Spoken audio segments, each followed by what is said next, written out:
Niin, valmistellaanpas nyt sitten mantelikalaa. Mulla on tässä 600 grammaa tätä seitiä. Ja tää on nyt sulanut 3 tuntia mulla tässä huoneen lämmössä. Eli 3 tuntia ollut huoneen lämmössä sulamassa. Ja nämä 4 oli paketissa, niin tää on pikkusen vielä jäistä. Mutta mä voitelen nyt tämän vuuan tässä. Eli mä paistan sen tämmöisessä lasivuokassa.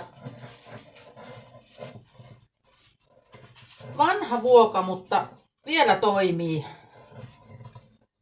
Mä oon saanut tän häälahjaksi joskus aikoinaan. Elikkä yli 30 vuotta sitten. Pyrex vuokani niin on kestänyt hyvin, mutta onhan siellä jo tummumia tullut, mutta ne ei enää lähde tiskikoneessakaan pois. Nyt on vuoka voideltu. Ja sen jälkeen maustetaan vähän. Mä pyyhin pikkusen kosteella noita, on tommosen ritilän päällä, noi seipalat. Eli mä pikkusen painelen enimpiä nesteitä pois. Nää on ihan sulat täällä takana.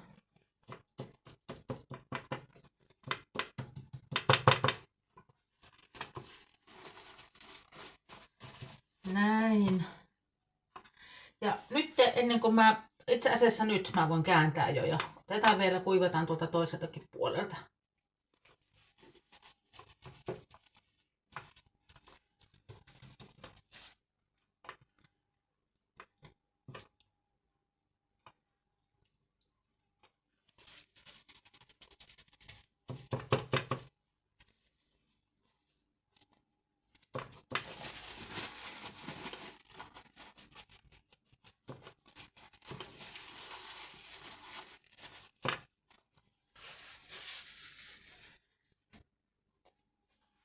Sitten tässä vaiheessa laitetaan jokaiselle sitruunamehua. Ihan tästä vaan. Näin. Suolaa.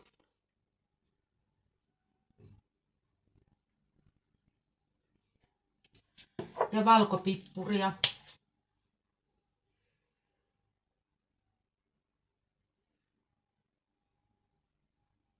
Näin. Ja tilliä.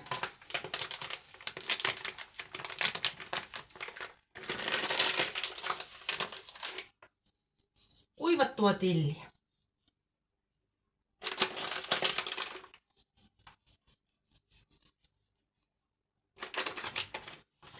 Näin.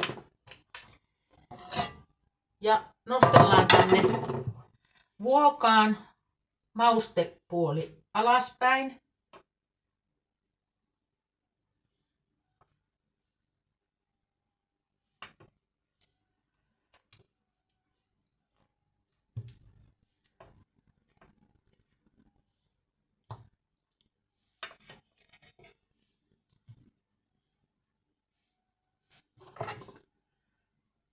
Ne meni justiin sopivasti noin 6 tähän.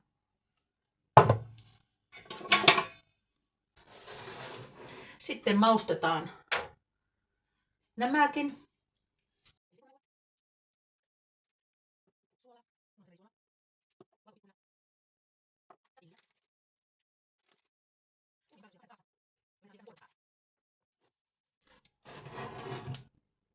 Tehdään se kuorrute.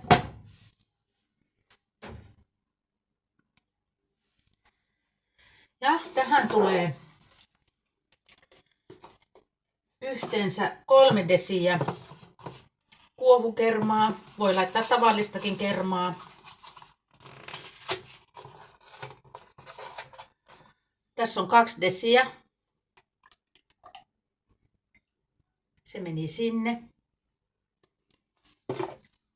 Ja tästä vielä 1 desi.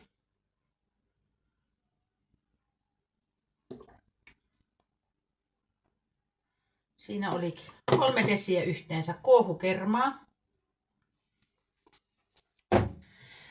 Ja Tämän mä olen itse kehittänyt. Mä rakastan nimittäin kalaruokia ja kun kala on kallista, niin mä oon jo siis varmaan 30 vuotta sitten tämänkin ohjeen itse kehittänyt. Eli tähän ei tule korppujauhoja ollenkaan. Niin tähän tulee nyt sitten niin juustoraastetta täältä.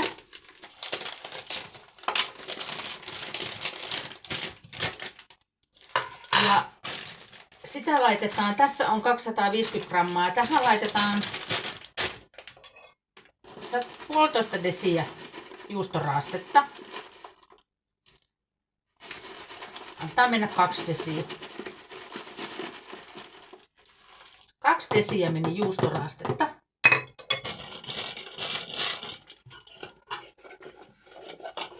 Sitten mantelilastuja.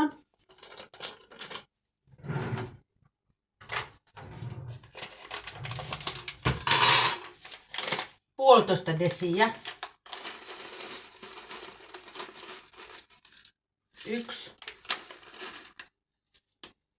Laitetaan vielä tästä toisesta vähän.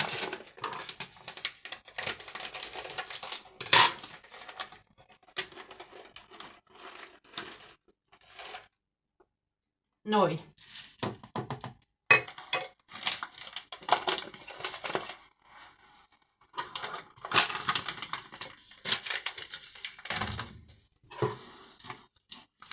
Purjo meinasi unohtua, mutta tuo purjo leikataan vielä tohon kalan päälle. Ei tänne, vaan kalan päälle.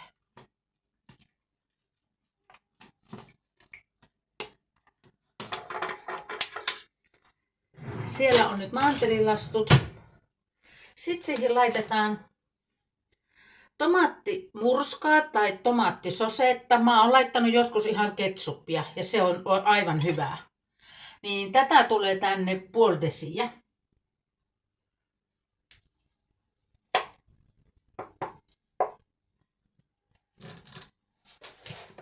Oho, sieltähän lipsahti. Olisi voinut olla vähän isompi aukko. Minä laitan tämän kaikki. Sinne meni 1 desi tomaattimurskaa.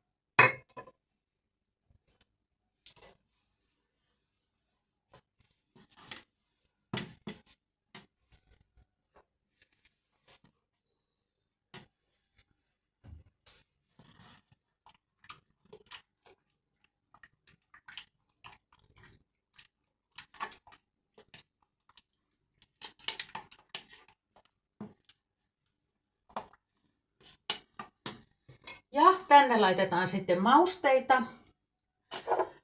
Paprikaa, savupaprika kanssa kävisi oikein hyvin, mutta minä laitan ihan tavallista paprikajauhetta, 0,5 teelusikallista.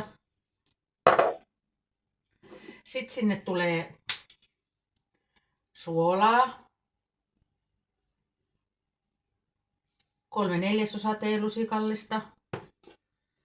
Vaikka noissa kaloissa on päällä, niin silti tulee tänne. Sitten mä ripauttelen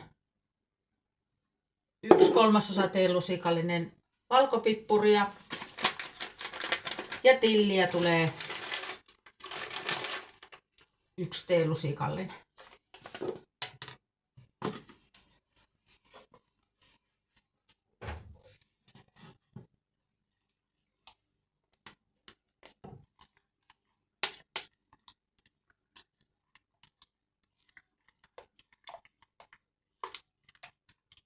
Pilkotaanpas sitten vielä toi purjo.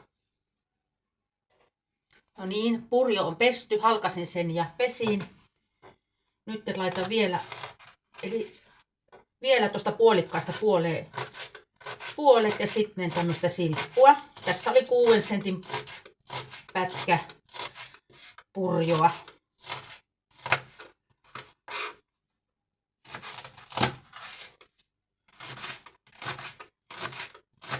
Tämmöisellä nopeasti löysin tuosta vierestä tämmöisen veitsen, niin tällä pikaisesti. Näin.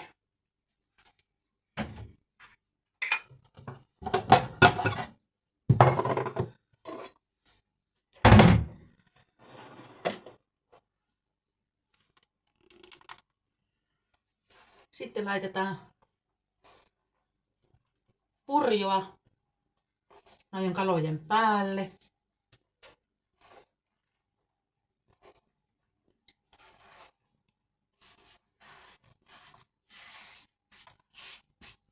Noin.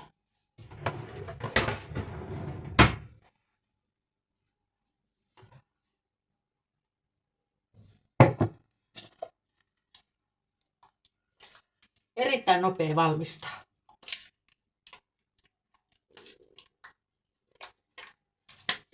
Mäpäs maistan vähän sen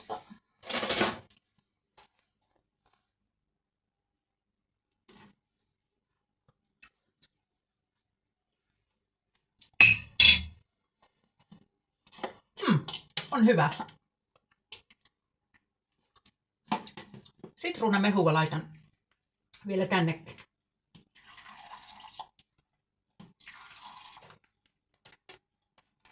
Ruokalusikallinen meni. Ja mä laitan sinne vielä vähän suolaa.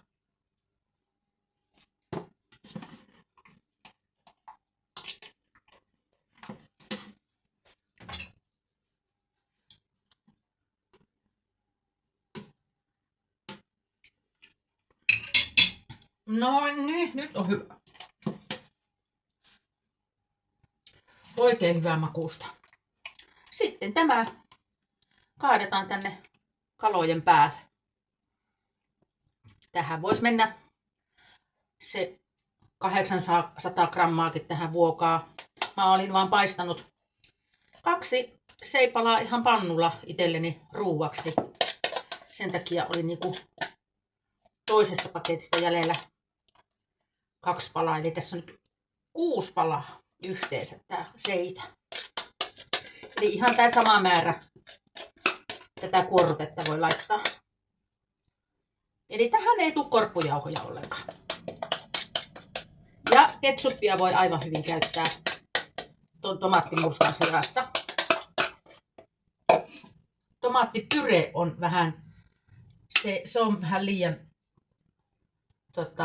voimakasta tähän, että se pitää sitten, sitä pitää vähän lantata, että ei niin paljon sitä tomaattipyrettä. Mutta tämmöinen paseerattu tomaatti, tai tää oli nyt ihan tomaattimurska. Näin. Nyt tämä lähtee sitten uuniin.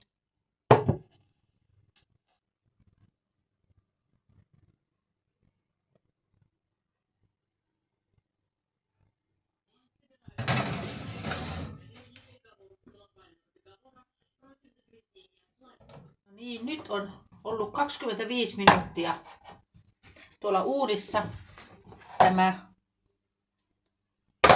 Ja mä lisään tähän päälle vielä vähän se mantelilastuja siellä on.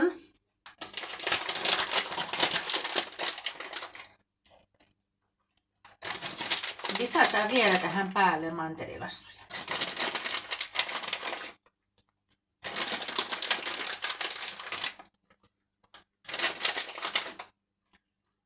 Näin. Ja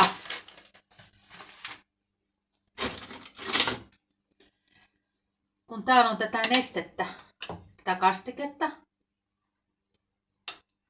niin laitetaan vielä tänne päälle tätä kastiketta, niin ne ei niin herkästi palaa. Eli 25 minuuttia on nyt ollut ja vielä saa olla 10 minuuttia.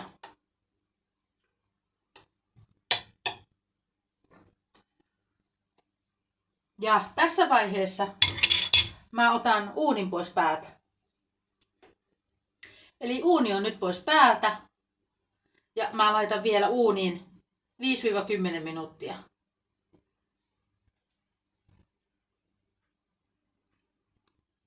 Ja tosiaan mä laitoin sen uuniin nyt keskitasolle viimeiseksi 10 minuutiksi.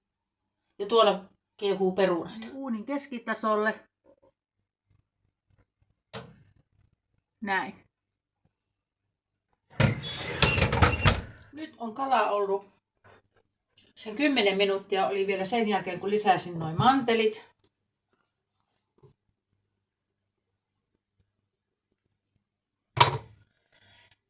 Todella hyvän näköistä.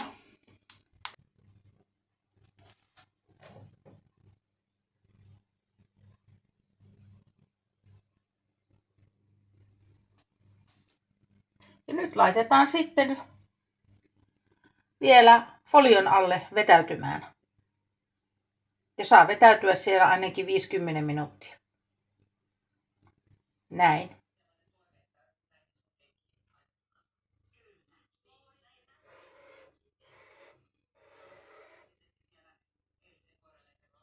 No niin. Nyt on mantelikala valmis. Siis tää on kyllä niin hyvä kuin voi olla. Ja tämä oli 20 minuuttia mulla vielä tuossa folion alla. Niin se saa siellä vetäytyä ja pysyy lämpöisenä. Ja ei ole kuivaa kalaa. Kun oli sen 25 minuuttia 200 asteessa ja sen jälkeen laitoin sitä mantelia vielä tuohon päälle ja otin uunin pois päältä ja annoin olla vielä 10 minuuttia uunissa. Sen jälkeen laitoin folion päälle, annoin vetäytyä. Niin tämä on täydellistä. Ja tämä kastike, mitä täällä on, niin tämä on niinku ihan parasta, että mä voisin siis syödä tätä kastiketta pelkästään tämmöisenä. Tämä on niin hyvä. Tämä on hyvä. Sitruunaa, tilliä, kermaa, juustoa. Ai.